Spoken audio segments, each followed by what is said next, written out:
tal, amigos? ¿Cómo están? Muy buenas noches. Yo soy Esdras Chabot y esto es Dinero y Poder. El lunes, el presidente electo de México, Andrés Manuel López Obrador, anunció la cancelación de la construcción del nuevo aeropuerto internacional de México en Texcoco.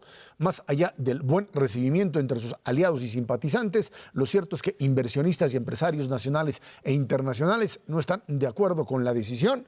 La imagen de México en mercados internacionales se ha deteriorado en pocas horas y las calificadoras han puesto en duda la viabilidad y el potencial de la economía del país y el plan económico del futuro gobierno.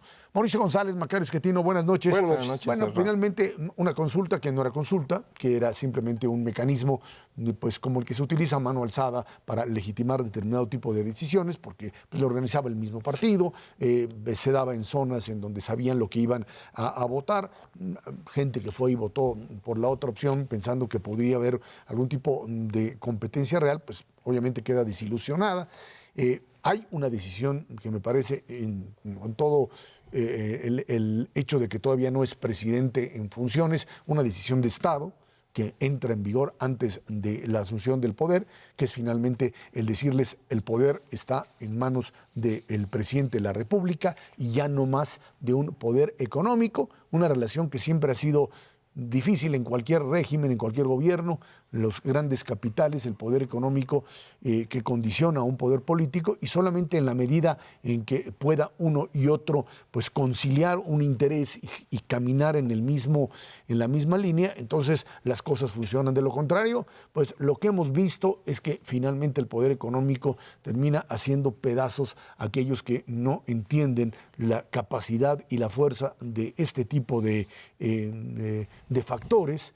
Y bueno, ahí están las historias de América Latina, la propia historia europea de los últimos años, con países que creyeron que podían pues, utilizar sus pensiones y utilizar el euro como una moneda que pues, les daba para todo, y ya hemos visto la consecuencia, Macario. Sí, yo no coincido con ese argumento, es el que ha estado utilizando López Obrador y su gente, diciendo que es una disputa entre poder político y económico. No es eso, esto es una muestra clara de que el señor López Obrador quería decir aquí, mando yo solo. Es punto político.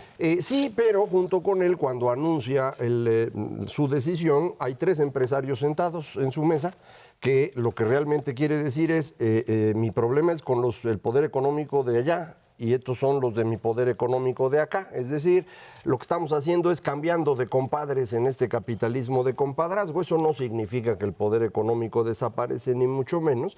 Es un intento del señor López Obrador de repetir lo que se ha hecho en la historia nacional. Me imagino que debe haberse sentido como Lázaro Cárdenas haciendo la expropiación de la industria petrolera. A lo mejor lo que no recordó es que esto lo hizo Cárdenas 4 años en su sexenio y no un mes antes de empezar. Y eso hace una diferencia muy significativa. Además, evidentemente, de que es otro país y el entorno internacional es totalmente diferente. No hay manera de encontrar racionalidad económica en la decisión. No existe. Puede haber esta racionalidad de poder, eso no tengo duda, pero me parece que en términos económicos el daño que genera esta decisión es tan serio que sí pone en riesgo todo el sexenio del presidente López Obrador, porque le va a complicar muchísimo el arranque. Creo que si ya de por sí teníamos dudas de que su equipo económico pudiera construir un presupuesto razonable para el próximo año, pues ahora con esta decisión el asunto se pone todavía más grave. Es muchísimo más costoso a partir de ahora el resolver el asunto. La tasa de interés, por ejemplo, de los bonos de México a nivel internacional a largo plazo ha subido 1 punto entero en el transcurso de este mes de octubre, y 1,5 puntos si lo medimos desde el día de la elección. Eso significa 20% más de costo en el servicio de la deuda y en la contratación de nueva deuda. De manera, pues, que ya se redujeron el espacio que tenían para moverse y querían moverse mucho. Entonces, vamos a ver qué proponen ahora. Mauricio, el tema está ligado también a la fuerza, dicen, que pueden tener las calificadoras. calificadoras que las desacreditan, que en 2008 no pudieron prever lo que sucedía. Sin embargo, hoy el tema de la confianza en la inversión en México y lo que calificadoras han hecho, dos de ellas prácticamente diciendo pues que ponían esto en perspectiva negativa, otra diciendo pues todavía Moody's dice le doy chance de que vean a ver qué van a hacer, pero tanto todas coinciden en que aquí hay un problema de gobernanza, o sea, de capacidad del próximo gobierno de cumplir con compromisos. Así es, Israel. Yo pienso que se ha generado una confusión sobre el papel de las calificadoras en todo este asunto de la cancelación del aeropuerto, porque, mira, las calificadoras son unas oficinas que tienen un buen equipo de personas que saben hacer muy bien sus números y sus análisis financieros. Y su función primordial, no es la única, pero es la más importante, es llamar la atención cuando ellas ven que algún deudor en una economía que puede ser un país o puede ser una empresa, pues tiene, digamos, dificultades para cumplir con el pago de sus deudas. Y entonces es cuando llaman o lanzan las alertas. Y lo que han hecho a raíz de la cancelación del aeropuerto es precisamente una llamada de atención. No nos han bajado la calificación, simplemente nos han puesto en observación diciendo esto no está bien, esta acción de cancelar el aeropuerto va a debilitar las finanzas públicas del país en los próximos años, no es una cosa de los próximos meses, y en consecuencia pues estoy poniendo en alerta, en advertencia al gobierno mexicano, al nuevo gobierno mexicano, que si sigue por ese camino, pues entonces sí le bajamos la calificación. Ahora, ¿qué consecuencia tiene? Porque no es así de que si te portaste bien te sacaste 10 y si te portas mal te sacas 5, como en la escuela, en conducta. No es eso. Es una situación en donde los inversionistas institucionales, aquí en este país hay fondos de pensiones que pueden tener 10, 12, 14 mil millones de dólares invertidos en títulos gubernamentales, en acciones en la Bolsa Mexicana. Y entonces ellos, por sus reglamentos, por su normatividad, cuando una calificadora te baja la nota o te quita el grado de inversión, que todavía estamos muy lejos de que eso suceda, entonces por normatividad se tienen que retirar de ese país. En la actualidad hay aproximadamente 120 mil millones de dólares de extranjeros invertidos en México y se tendrían que salir. Y bueno, obviamente ahí sí las consecuencias serían un golpe muy severo sobre el tipo de cambio, sobre las presiones de inflación, de tasa de interés. Entonces, eso es lo que tiene que cuidar el gobierno, no solo el de México, cualquier gobierno del mundo. Y a veces los políticos se confunden porque dicen, es que aquí el que gobierna es el presidente de la República, como dice Macario, no una calificadora. Y tiene toda la razón. Los mexicanos que votaron por el presidente López Obrador, votaron por él, no por una calificadora.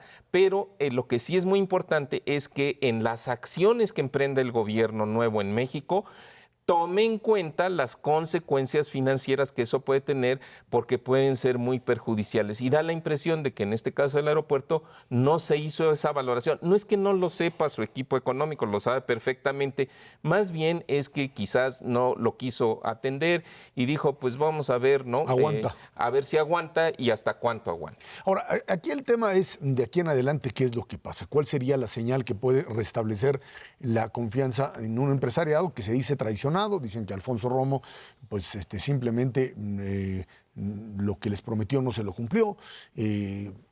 Habrá que ver lo que Romo tiene que contestar al respecto. Está este video que Coparmex ha estado subiendo a redes, en donde aparece directamente su presidente preguntándole a Andrés Manuel López Obrador durante la campaña si respetarían la inversión en Texcoco, en donde Andrés Manuel dice, mientras no haya dinero del gobierno, esto se queda, sería básicamente una inversión privada porque el gobierno no tiene por qué gastar en algo que no queremos. Y bueno, pues se da este tipo de situación y de aquí en adelante dicen, bueno, ahora ¿cómo restablecemos confianza? Está el tema de presupuesto, uno, está lo que algunos consideran que puede ser reversible la decisión, que me parece imposible prácticamente, y de aquí en adelante, ¿cómo le haces para hacer coincidir tu proyecto político con la viabilidad económica? lógica. Yo creo que ya no hay manera. Esto debería estar más o menos claro, a menos que uno quiera pues imponer los deseos sobre la realidad. Para mí la realidad es muy clara. Los mexicanos votaron porque este país no se modernizara. Eso fue lo que eligieron. Eso es lo que tienen. Este país ya no se moderniza. La decisión de detener el aeropuerto no se puede revertir porque entonces López Obrador perdería toda autoridad frente a sus seguidores y frente a cualquiera. Si al no revertirla tiene que continuar con lo que decidió y lo que decidió es romper la confianza. Y cuando tú rompes la confianza no hay manera de recuperarla, cuando menos por un buen rato. Entonces pueden presentar un presupuesto creíble, pues tal vez, pero nadie lo va a creer mucho, lo vamos a revisar con mucho detalle. No nosotros que no tenemos importancia, sino todos los fondos de inversión a los que se refería Mauricio y las calificadoras y los bancos, porque pues si siguen con sus cálculos de servilleta, como el que hicieron con el aeropuerto, nos dicen que bajar impuestos en la frontera cuesta 40,000 millones cuando cuesta 120,000, o nos dicen que les alcanza para repartir o para construir el Tren Maya o el transísmico. Bueno, pues esas cosas no son creíbles para nadie, y menos cuando había ya un compromiso del gobierno mexicano y fue roto sin ningún argumento, porque no hubo ninguna explicación de por qué, simplemente es a mí se hace lo que yo digo, punto. Entonces, en esas condiciones yo no creo que nadie vaya a confiar en el gobierno de López Obrador en el transcurso de lo que dure, que no sé cuánto es.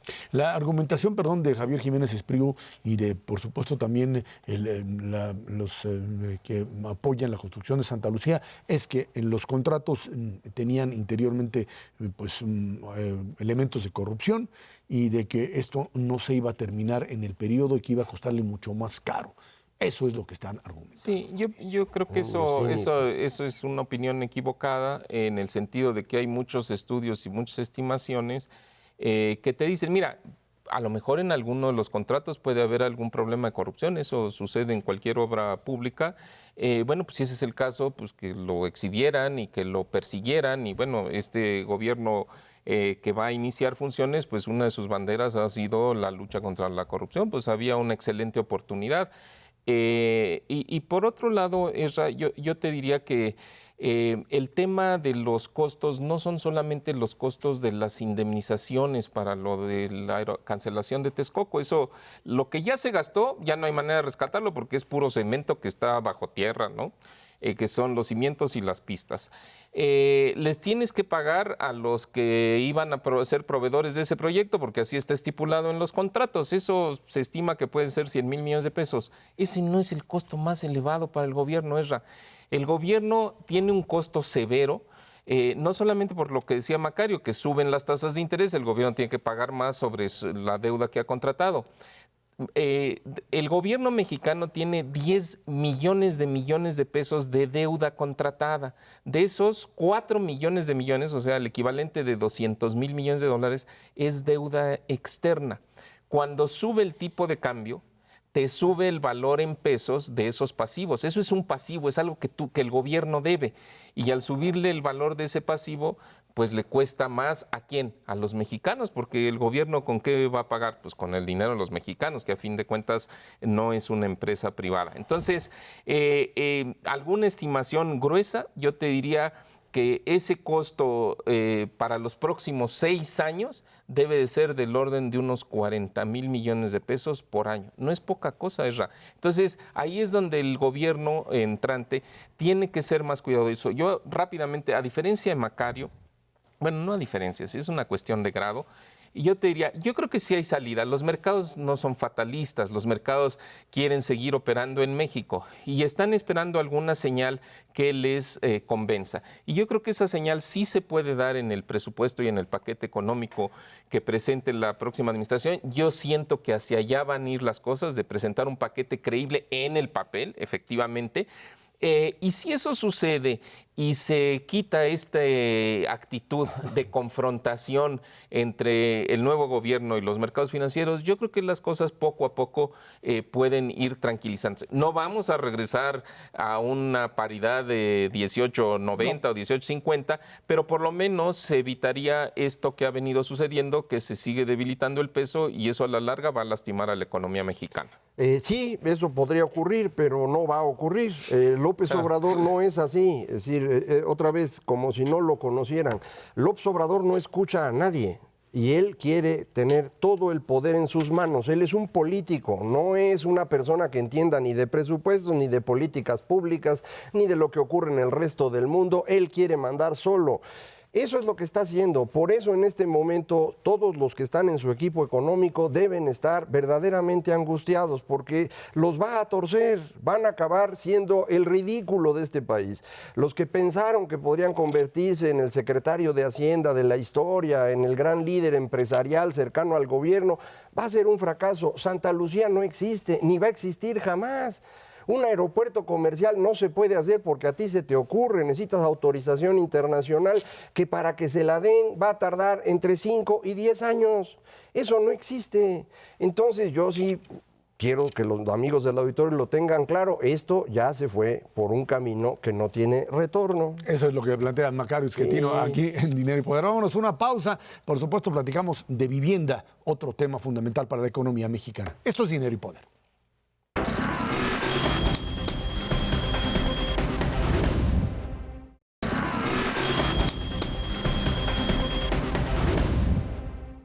El Instituto del Fondo Nacional de la Vivienda para los Trabajadores, el Infonavit, informó que la meta de crédito de este año se encuentra en 8.6% por encima de lo proyectado. El instituto ha colocado 294.826 créditos hipotecarios y 132.732 créditos para mejoramiento de vivienda, lo que representa una derrama de 161.000 millones de pesos, 21.000 millones arriba de la meta. Nos acompaña aquí en el estudio de Dinero y Poder David Penchina, director general del Infonavit. David, buenas noches, gracias por estar aquí con nosotros. ¿Cómo terminas el sexenio? ¿Qué es lo que le dejas allí en Infonavit a tu sucesor? Mira, el Infonavit es muy significativo desglosarlo en números porque es un gran sensor de nuestro desarrollo económico, partiendo de que esta gran familia Infonavit aglutina más de 62 millones de trabajadores. Terminamos con más de 550,000 créditos este año seguramente, porque nos falta noviembre y diciembre. Vamos por arriba de la meta 8%. Y solo para ponerlo en contraste en una historia de 46 años. El primer año del Infonavit en 1972 se dieron 82 créditos.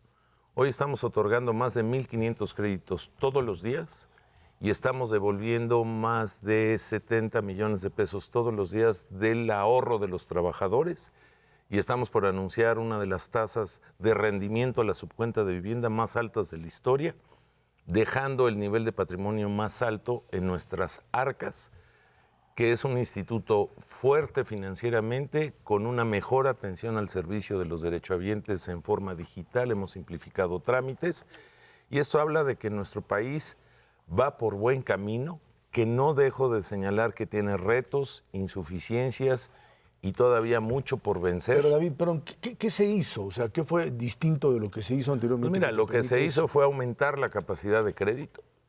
Cuando iniciamos el sexenio no se prestaban más de 400,000 pesos por derechohabiente. Hoy prestamos hasta 1.800.000 pesos. No hemos subido tasas de interés en los últimos 3 años y en materia de mejoramiento a la vivienda disminuimos la tasa de interés. Y eso hace que prestemos más en mejores condiciones a un largo plazo y eso generó un mejor rendimiento financiero. Pero lo más importante, nunca habíamos tenido un producto de crédito en pesos porque lo teníamos en veces salario mínimo y entonces el derechohabiente pagaba en su tasa, se le aumentaba lo de la inflación. Y esto generaba que los derechohabientes cuando pagaban su crédito, lejos de que su saldo bajara, subía. Y generó una muy mala imagen del instituto. Hoy cuando sacas un crédito en estos tiempos y pagas, lo primero que baja es tu saldo. Y eso da certeza con una tasa congelada. Y esa mezcla financiera lo que te da son 2 grandes pilares.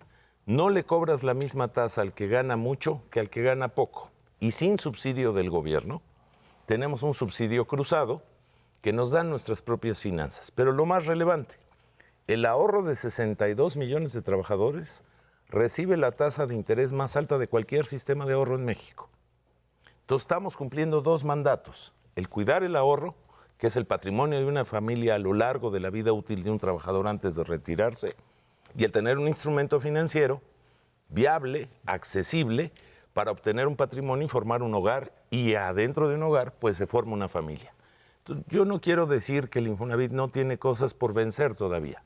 Nos faltan productos en renta, nos falta madurar. Cuando uno quiere cambiar de casa, que es un nuevo producto que sacamos, nos falta tener mayor asequibilidad. ¿Qué es eso? Poder alcanzar de mayor manera a los que ganan poco. Hoy, por ejemplo, de los créditos que otorgamos todos los días, el 56% lo estamos otorgando a hombres y mujeres entre los 18 y los 32 años. ¿Qué quiere decir eso que antes no pasaba? Estamos formando una nueva generación y nos demuestra este instrumento del Estado mexicano, donde obreros, empresarios y gobierno juntos, de manera tripartita, hacen cosas que se pueden vencer retos por difíciles que estos sean. El Infonavit ha tenido una larga historia, no toda igual. Arrancó y tuvo serios problemas muy pronto. Luego, pues ahí estuvo dando lástimas. Y ya en este siglo las cosas mejoraron. Un tiempo en el cual se concentraron en resolver las finanzas de la institución y ahora, como tú dices, en generar estos otros productos. Hubo una ventaja en estos últimos años, que bueno que se aprovechó, un entorno de tasas de interés más bajas a nivel internacional, también aquí en México, que sin embargo parece estarse acabando. No vas a estar ya a partir de diciembre, me imagino ahí. Es correcto. Pero el Infonavit va a enfrentar entonces retos interesantes en términos de tasas. ¿Cómo se quedan las finanzas para poder enfrentar este entorno de tasas más altas fuera y dentro de México? Sin nostalgias, yo te diría que las va a enfrentar de la mejor manera, porque estamos dejando el nivel de patrimonio más alto de la historia. ¿Y qué significa eso en español? Significa que tenemos un mínimo en nuestras arcas para cumplir con lo que nos exige la ley del rendimiento, la subcuenta de la vivienda. Y significa también que tenemos dinero suficiente para seguir prestando dinero para crédito hipotecario para esta masa que todavía no ejerce ese derecho. ¿Qué habrá que cuidar? Pues no hay que hacer mucha magia. La magia ya se hizo, el ensayo y error en 46 años lo hemos vivido muchas veces. Y hoy el Infonavit más fuerte de su historia en sus finanzas lo que requiere es un mapa de ruta donde tengamos claro que lo que hay que cuidar es el dinero de los trabajadores. Déjame darte un dato, Macario, porque esto la gente luego no lo sabe. El Infonavit en 46 años nunca ha recibido un centavo del gobierno federal. Sus finanzas son autónomas y autosuficientes. Y por lo tanto, pues no vayamos a encontrar fórmulas que dañen y que no tengamos esta historia presente. Se puede pensar que somos viejos, pero somos muy jóvenes. 46 años, ninguno de ustedes los ha superado por mucho en su edad. Y por lo tanto es un instituto muy joven que tiene una demanda agregada todavía por satisfacer, que se constituye en el sistema de ahorro más rentable de México y que es propiedad de los trabajadores. Yo creo que habrá que cuidarlo a través del tripartismo, que hay una representación robusta de los trabajadores, de los empresarios y del gobierno, y que cuiden esas finanzas sin dejar de contemplar los retos que tiene hacia adelante. Oye, David, creo que es claro en los círculos financieros que México como país tiene un problema en sus pensiones. El sistema de ahorro para el retiro, que se inició por ahí del año 94, 97, si mal no recuerdo, pues todavía no tiene sus primeros jubilados, pero se estima que cuando se den esos primeros jubilados, el monto que reciban de pensiones no va a ser suficiente para que la gente no mantenga su nivel de vida o continúe su vida más o menos con tranquilidad. Y yo he escuchado en varias ocasiones que una forma de mejorarle la pensión a los futuros jubilados sería utilizando parte del dinero del Infonavit. Pero la verdad no he escuchado del Infonavit. ¿Qué consecuencias podría tener eso para Infonavit, para el financiamiento de vivienda, para que la gente pueda ser dueña de su vivienda en el futuro? ¿Qué pasaría si eso sucede? Seguramente no hemos sido capaces de transmitirlo, pero sí lo hemos defendido a capa y espada. A nosotros nos parece una muy mala idea el que para resolver el bajo rendimiento de las Afores se tome la subcuenta de vivienda, que es independientemente de las Afores otro sistema de ahorro, cuando lo que te está dando el rendimiento más alto al ahorro del trabajador es el Infonavit y no las Afores. A mí me parece que en el tema de las Afores nos equivocamos en algo. que fue regular las comisiones de las Afores.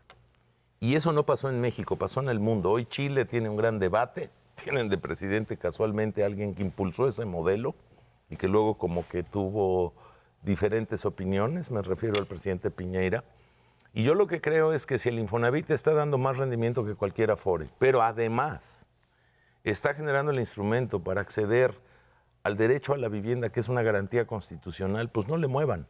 ¿Cómo le da Entonces lo que hay que rendimiento revisar es por qué no está dando el rendimiento las Afores que esperamos para tener un nivel de vida digno después de la vida útil. Nosotros tenemos dos instrumentos para hacer rendir la cuenta. El crédito hipotecario y tenemos un fondo que hoy es muy relevante.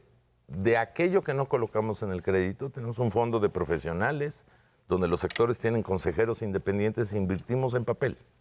Y tenemos capacidad de reacción en el mercado. La subcuenta de vivienda es independiente de tu pensión y de tu Afore. Entonces, lo que habría que poner también en el contexto es, en la vida útil de un trabajador que le apostó al sistema formal de la economía, ¿cuánto se lleva al final de su vida útil? Pues se lleva lo de su pensión y o Afore y se lleva lo del Infonavit. Entonces, creo que este debate, más allá de satisfacer al sector privado en términos de quienes piensan que hay que mandar la subcuenta de vivienda a las Afores, antes que eso, pongamos en el contexto qué rendimientos y qué beneficios da cada quien. Nosotros sostenemos que eso sería muy malo para la clase trabajadora. Seguramente las Afores piensan lo contrario. Yo digo, vámonos a los datos duros, no hagamos de esto una apología política ahora que está de moda y pongamos en el centro del debate al trabajador. Y si somos muy democráticos, ¿no? Pues preguntémosle al trabajador, poniéndole en la mesa el contexto de las dos cosas, porque el dinero de las Afores y el dinero del Infonavit en la subcuenta de cada trabajador no es del gobierno. Es de los trabajadores. Es de los trabajadores, está tutelado y respaldado en la Constitución Política de los Estados Unidos Mexicanos, es una de las conquistas laborales más fuertes de nuestra historia contemporánea y en este debate internacional, pues pongamos en contexto todos los elementos de la enfermedad para que se resuelva cada cajón con su propia medida. David Penchina, te vas finalmente en diciembre del Infonavit.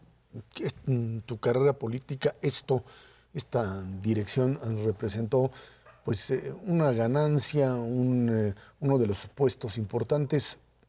¿Qué fue lo que para ti representó Infonavit? Mira, representó dos oportunidades. El ser parte como senador de la República de una transformación que ya se nos olvidó en este debate de hoy, donde se nos acusaba que no íbamos a ser capaces de tomar las decisiones de las grandes transformaciones que México necesitaba. Y luego me tocó, en una segunda parte de este sexenio, tener el privilegio de haber sido aprobado por unanimidad por el tripartismo del Infonavit y dirigir esta institución, y muchas de esas reformas consolidarlas en un sensor social que es el Infonavit. Te pongo dos ejemplos básicos. Nosotros aprobamos el sistema de mediación de conflictos judiciales. En el Infonavit llevamos ya varias decenas de miles sin ir a juicio, arreglando nuestros problemas a través de la mediación, en algo muy cotidiano, sin llevar al trabajador a enfrentar un tribunal y que gaste dinero con abogados. Dos, antes para sacar tu subcuenta de la vivienda de los pensionados, tenías que demandar al Infonavit a través de un juicio. Hoy lo puedes sacar en línea sin juicio de por medio.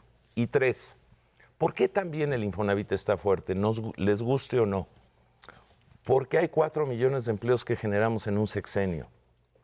Y eso quiere decir que son más empleos que los 2 sexenios anteriores, que esta economía puede formalizar su proceso del trabajo y que conviene estar en las filas formales del trabajo porque tienes acceso a la seguridad social, que significa salud, vivienda, ahorro con buen rendimiento. Por lo tanto, yo siempre he pensado que los hombres en las instituciones somos transitorios.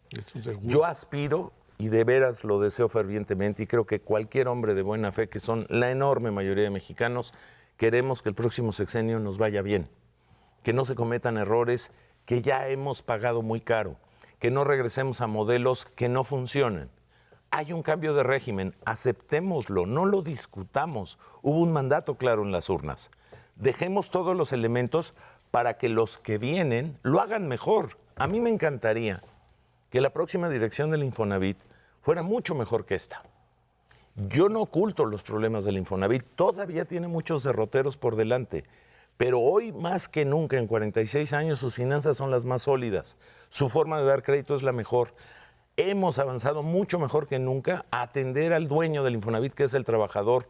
Bueno, vayamos a construir a partir de ahí y no intentemos fórmulas que demostraron en el pasado su insuficiencia. Yo creo que México tiene un gran futuro, tiene grandes retos, pero tiene una sociedad de más de 130 millones de habitantes que en el contexto internacional somos un gran país. Ahí está. Y que ese país pues, le vaya muy bien. Creo que en esa cancha vamos a estar todos, aunque no tengamos cargos públicos para ejercer. David Penchina, muchas gracias, de verdad. Muchas gracias a ustedes. Vámonos Muy a una buenas pausa. noches. Esto es Dinero y Poder.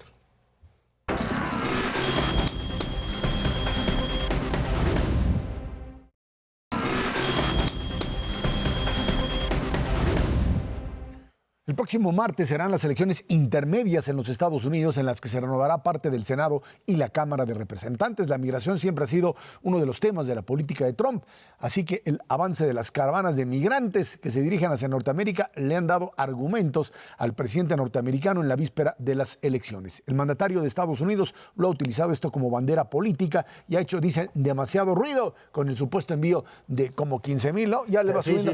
Hace una semana yo me equivocaba y dije 8,000. Dije, no, son 800. Luego rebasaron por la derecha. Luego fueron 5,200 y el último anuncio ayer fueron 15,000. 15,000. Bueno, aquí la pregunta es si finalmente, después de lo que este hombre ha generado, porque hay que recordar que las reacciones han sido no solamente de orden de condena o de rechazo, ha echado a andar a una maquinaria de terror en la figura, pues puedes decir que de dos locos, el que termina enviando paquetes explosivos a todos lados que lo paran y el asesino que llega a una sinagoga en Pittsburgh y termina matando a 11 personas e hiriendo a más. En el caso de este asesino de Pittsburgh, lo interesante es que el argumento es que los judíos eran los que estaban organizando o financiando las caravanas, en donde Trump ha dicho que lo único que vienen ahí son básicamente criminales y terroristas del Medio Oriente. Sí, efectivamente, la retórica de Trump es costosa. Muchas personas creen que los insultos, la agresión verbal no es importante porque no daña. Sí es importante y sí daña. Estas cosas se van convirtiendo eventualmente en violencia física. Había una gráfica que vi hace unos días de cómo han ido creciendo los ataques de personas en Estados Unidos a minorías, entre otros a los judíos, pero también a los latinos y a los afroamericanos. El mismo día de la matanza, bueno, al día siguiente de la matanza de Pittsburgh hubo el asesinato de 2 personas afroamericanas en Estados Unidos, también por un supremacista blanco que pues oye que Trump le habla y hace lo mismo. Entonces, sí es un problema y esto pues creo yo que lo vamos a estar viendo también aquí en México. La retórica de los seguidores de López Obrador es como la retórica de los seguidores de Trump. Ellos insisten en que no y que ellos pues sí son buenas personas y Trump es mala persona, pero pues uno no tiene derecho a calificarse frente a los demás, es lo que los demás piensan lo que es relevante y yo sí creo que están causando daño. Lo que está pasando con las caravanas migrantes es un fenómeno en sí mismo que vale la pena que consideremos. Se nos está hundiendo todo el norte de Centroamérica, es decir, Nicaragua, Honduras, Guatemala, El Salvador son propiamente hablando estados fallidos. No pueden hacer nada por garantizar la seguridad de su gente. Los mexicanos estuvimos muy enojados y seguimos estándolo por los problemas de seguridad y porque el Estado no es capaz de garantizar la seguridad de las personas. Bueno, lo que ocurre en Centroamérica es 6 o 7 veces mayor, medido por tasa de homicidios. Entonces la gente está desesperada y trata de huir. Y ya encontraron que si se mueven en grupo es más probable que les vaya bien, que sobrevivan, pues a atravesar el cachito de Centroamérica y luego sobre todo atravesar México, que no es cosa menor. Entonces, por eso está ocurriendo este fenómeno que se está combinando con la desgracia de Donald Trump y en particular el momento de la elección. Sí, yo pienso que independientemente, ¿no?, del tema de Trump que está aprovechando la oportunidad electoral, México sí tiene un problema serio con estas caravanas y tiene muchas aristas el asunto porque Por un lado, bueno, el gobierno de Estados Unidos estaba esperanzado que el gobierno mexicano iba a apoyar y que iba a detener la caravana, cosa que no sucedió, y yo creo que México o su gobierno no tiene por qué hacer el trabajo sucio de los Estados Unidos. Estos centroamericanos quieren pasar para irse a los Estados Unidos. Segundo, desde el punto de vista económico, efectivamente, la caravana, al ser un colectivo grande de personas, evita mucho de los riesgos físicos. No le tienes que pagar a los polleros, no te tienes que subir a la bestia, o sea, te evitas muchas broncas y además eres muy visible, entonces eso te hace más seguro el trayecto. Es más lento, pero es más seguro y además es más barato, Ezra, porque los centroamericanos que quieren cruzar México para posteriormente internarse en Estados Unidos pagan alrededor de $7,000 por persona. Bueno, probablemente los miembros de esta caravana no los tienen todos consigo, pero los pocos dólares que tengan les va a salir más barato hacer el trayecto. Claro. Y llegar a la frontera norte. Y yo pienso que cuando lleguen a la frontera norte, muchos van a tratar de pedir asilo y están perfectamente claros, la gente no es tonta, que no se los van a dar. Y entonces, ¿qué va a hacer con el poco dinero que puedan llevar con ellos? O el mucho dinero, a lo mejor digo 3,000 o 4,000 o $5,000, pues lo van a utilizar para internarse ilegalmente en los Estados Unidos. Y yo creo que ese es el temor de Trump y esa es la razón por la cual puede tener un problema, porque a fin de cuentas, si se empieza a hacer esta internación de centroamericanos y les queda claro, digamos, que a los centroamericanos que quieran irse a los Estados Unidos, que ese es el camino, organizarse en una caravana, pasar por México y llegar a Estados Unidos e internarse, el problema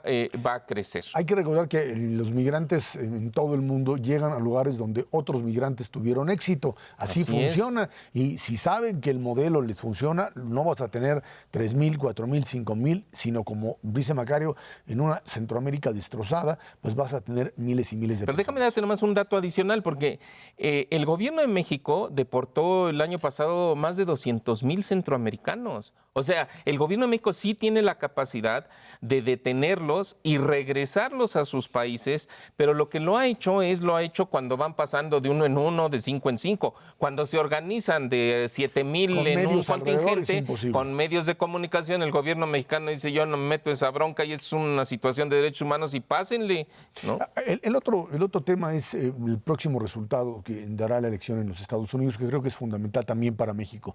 Se calcula que pues, los demócratas podrían ganar la Cámara de Representantes, los republicanos mantendrían de una u otra manera el Senado, y esto generaría por lo menos un impasse, un atorón dentro de la capacidad que tiene Trump o ha tenido para manejar la política, porque por un lado activaría dentro de la Cámara de Representantes a las comisiones que lo investigan, pero también tendría todavía en el Senado la posibilidad de detenerlo, ¿no? Sí, las probabilidades que asigna ayer Nate Silver, el especialista en proyecciones de 538, era 84-16 a que los demócratas ganan el Congreso y prácticamente lo mismo, 84-16 a que los senadores se quedan en manos del señor Trump.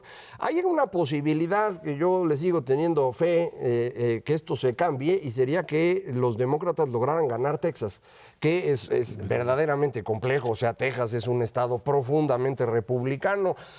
Una única vez tuvieron una gobernadora demócrata, pero pues que era muy especial, Ann Richards. Pero ahora el candidato al Senado en Texas, Beto O'Rourke, pues ha hecho un trabajo monumental, ha logrado avanzar. El contrario que tiene el señor Ted Cruz, pues todo el mundo lo odia. Espero que algunos de los tejanos se suman a ese odio y con eso lograr ganar, y con eso podrías tener una circunstancia de 50-50 en el Senado, y eso cambiaría un poco las cosas. Pero de otra forma, pues vas a tener al señor Trump los siguientes 2 años en un entorno legislativo más adverso que el que ha tenido hoy. Le va a ser más difícil hacer las cosas, pero aún así, pues ahí va a seguir, y eso para México sigue costando. Ya en este mes de octubre logramos que López Obrador le cueste más a México que Trump. Hice las cuentas y yo estimo que Donald Trump nos ha estado costando $1 por cada dólar, y durante octubre López Obrador llegó a $1.20, pero como los dos van a estar 6 años, imagínate lo que vamos a acabar pagando, man. Mauricio, el tema sin duda alguna tiene que ver con el efecto que este tipo de elección puede generar en México. El tema del tratado, del nuevo tratado que tendría que finalmente acordarse o no. ¿Tú ves ahí un riesgo con un triunfo demócrata en el Congreso, en la Cámara? Mira, sí, los demócratas nunca han sido los amigos del libre comercio con México ni con Canadá, entonces yo pienso que sí, bueno, sí, el riesgo existe, sin duda, pero siempre ha existido, no es un riesgo nuevo, no es un riesgo adicional. Y los políticos estadounidenses, igual que todos los políticos en el mundo, son capaces de negociar cualquier cosa. Entonces, yo creo que lo que van a hacer es utilizar el tratado y el apoyo que tienen que dar al tratado y la aprobación a cambio de otras cosas que a ellos les favorezca en sus agendas de política local o en otros temas, ¿no? Que, por ejemplo, el asunto de salud, que es algo que es un pendiente para Trump. Entonces, en ese sentido, yo lo veo más como una moneda de cambio. Creo que, fin de cuentas, el tratado será aprobado por la legislatura estadounidense y creo que eso sin duda agrega certidumbre a México. Vámonos a una pausa y de regreso platicamos con usted sobre Jair Bolsonaro, el nuevo presidente de Brasil que fue elegido este domingo con también un discurso profundamente racista, profundamente radical y que pone a Brasil otra vez en esta situación de confrontación con muchos países de este planeta. Esto es Dinero y Poder.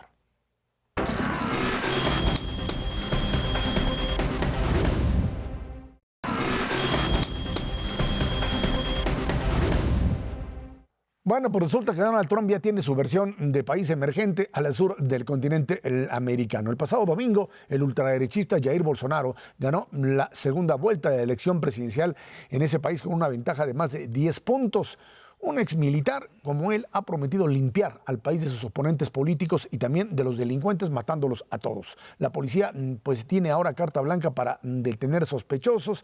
Trump habló con él y le dijo que estaba verdaderamente pues halagado del triunfo de este personaje, un exmilitar que uno hubiese pensado está verdaderamente loco, pero que pues tiene que ver este ascenso precisamente con el fracaso de un modelo político-económico iniciado con Lula, que era la gran maravilla hace 10 años y que iba a transformar a Brasil. Lo pudo hacer a partir de precios de materias primas altas y en el momento en que estas se vinieron para abajo, entonces, como sucede en todo país, a la hora que fracasan, entonces la corrupción y Dilma Rousseff y lo que se robaron, por eso está Lula en la cárcel y, por supuesto, también pues descalificada Dilma Rousseff. Y ante un tipo como Bolsonaro, Fernando Haddad, su heredero, pues hizo lo posible y sin embargo el gran temor es que esto pueda generar cierto tipo de pues roces y de confrontación en un país en donde la elección de un presidente tiene un peso importantísimo por lo que implica Brasil en el continente americano, ¿no? Sí, yo sigo pensando que lo que ocurre es un fenómeno global. Están eligiendo locos en todas partes, no nada más aquí. Y esto se debe a un enojo de la población que viene del miedo. El miedo que tienen los seres humanos, en particular en Occidente, porque lo que entendían ya no lo entienden. Creo que este fenómeno ocurrió a partir de la crisis de 2008. En algunos lugares interpretan que lo que ha estado pasando es un crecimiento de la desigualdad y demás. Yo creo que eso no es correcto, pero la gente sí está preocupada, está nerviosa, se enoja y entonces quiere alguien que venga de fuera de la política. Y así fue como eligieron el Brexit y a Donald Trump y a Macron en Francia y aquí en México a López Obrador, que era lo más de fuera que había en las opciones, y por eso creo yo que acaban de elegir al señor Bolsonaro en Brasil, alguien que viene de fuera y que va a resolver todo él solito. Es indudablemente un racista, misógino, homófobo, una persona violenta verbalmente, que probablemente lo convierta en violento en cuestiones físicas muy pronto, y decíamos por eso la violencia verbal es preocupante, porque se convierte en violencia física. Eso decidieron los brasileños, creo que se van a arrepentir, como le ha pasado a los estadounidenses, nos va a pasar a nosotros, como está pasando, por ejemplo, en Italia, donde eligieron extremos y con esos tienen un gobierno que no funciona, que ya los está metiendo en problemas económicos parecidos a los que nosotros comentábamos aquí. En Alemania mismo, en Alemania, que son tranquilos y que han estado cuidando las cosas mucho por su historia que pues, los ha llevado en esa dirección, pues ya empezaron a moverse a los extremos y la señora Merkel dice, yo ya me voy. Entonces, es un fenómeno global y es, yo creo, un fenómeno que va a durar un ratito. Ojalá y encontráramos maneras de ir amarrando a estos personajes para que no pudieran causar tanto daño. En países con instituciones fuertes como Estados Unidos, cuesta mucho trabajo controlar a Trump. En países con instituciones débiles, pues es más difícil todavía, y es lo que vemos en México y veremos en Brasil, yo creo. Mauricio, el tema económico, se trata de un hombre que, a diferencia de Trump, parecería estar asesorado en lo que llaman modelos liberales o de interacción de mercados, etcétera. Sin embargo, pues está complicado para un país como Brasil insertarse ahora en un modelo de desarrollo positivo si siguen haciendo lo mismo que han venido haciendo en los últimos años, ¿no? Sí, bueno, primero, Brasil es la economía más grande de América Latina, es prácticamente el doble del tamaño de la nuestra, entonces sí es una economía muy importante, pero a diferencia de México, Brasil no se ha abierto demasiado al mundo, sí comercia con China sobre todo, con algunos de sus vecinos, con Europa también. Tiene una riqueza de minerales y recursos naturales inmensa, como no la tiene o no la tenemos nadie en América Latina.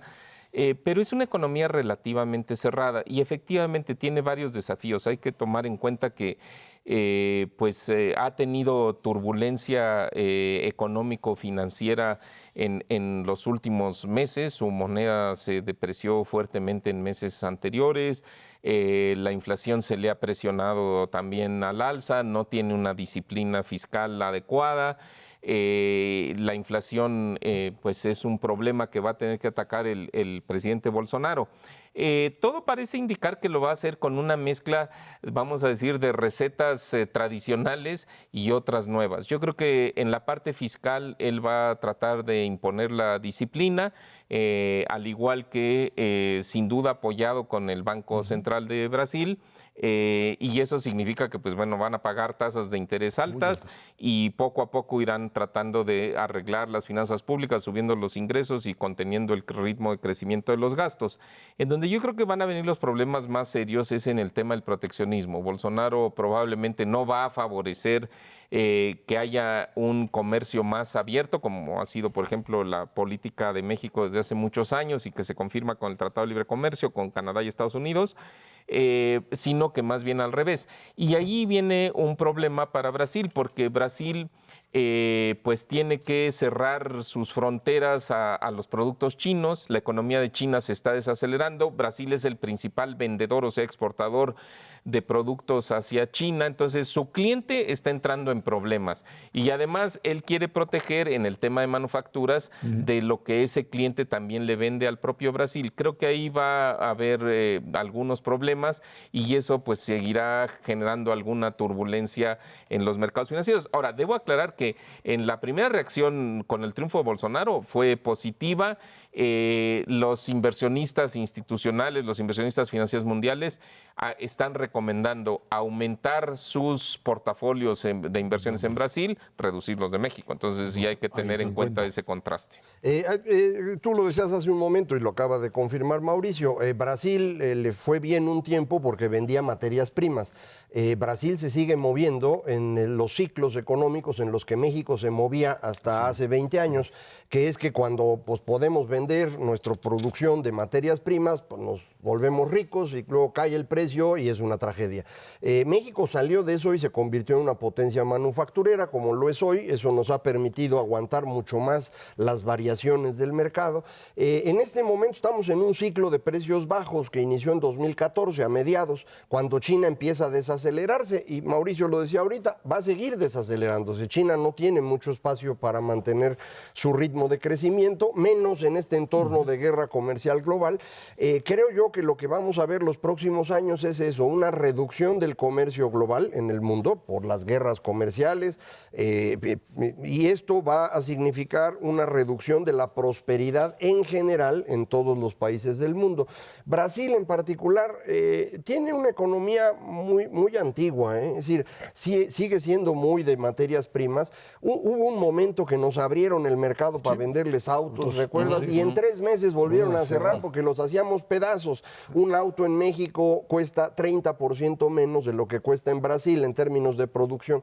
Entonces, Brasil no puede competir más que vendiendo materia prima. Ahorita no va a haber quien compre mucho, así que pues, yo creo que económicamente no le va a ir muy bien.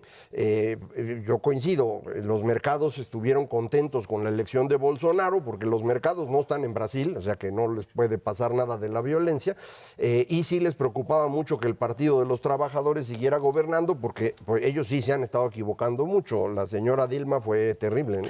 Bueno, ahora esto nos lleva directamente a pensar que en América Latina como tal estamos viviendo un momento de una un profundo replanteamiento de lo que sería el concepto otra vez latinoamericano, en donde en algún tiempo se vio la posibilidad de que existiera esa economía integrada como tal. Esto, pues, fuera de la gente o los países, perdón, que están en el TPP-11 y que tienen posibilidades de encontrar una salida, no parece que haya verdaderamente yo creo que una salida para América Latina. Latina. Lo digo con respeto de romántico, de académicos, de algunos académicos, pero no creo que en la realidad se pueda materializar. América Latina, lo que estamos viendo es, hay algunos países que van avanzando, me parece que Chile, sin duda, desde hace muchos años, Perú también, Colombia. Hay otros países que están en problemas severos, Argentina sin duda, Ecuador, bueno, de Venezuela ni hablamos porque eso ya y se Centroamérica salió. totalmente destruida. Y Centroamérica exacto, entonces yo te diría, el tema de unidad y comercio, inversiones, aquel famoso plan, ¿cómo se llama? México-Panamá que Puebla-Panamá que quería hacer Vicente Fox, francamente no se le ven oportunidades reales. Así es como está finalmente el continente y ahora con una persona tan peligrosa como el propio Bolsonaro. Mauricio González Macares, que tiene muchas gracias. Gracias a usted que nos ve y nos escucha aquí en el Canal 11 todos los jueves a las 10 de la noche. Dinero y Poder. Estamos en la radio Noticias MBS en el 102.5 del FM de lunes a viernes de 5 a 7 de la noche. Por nuestra parte, muchísimas gracias y muy buenas noches.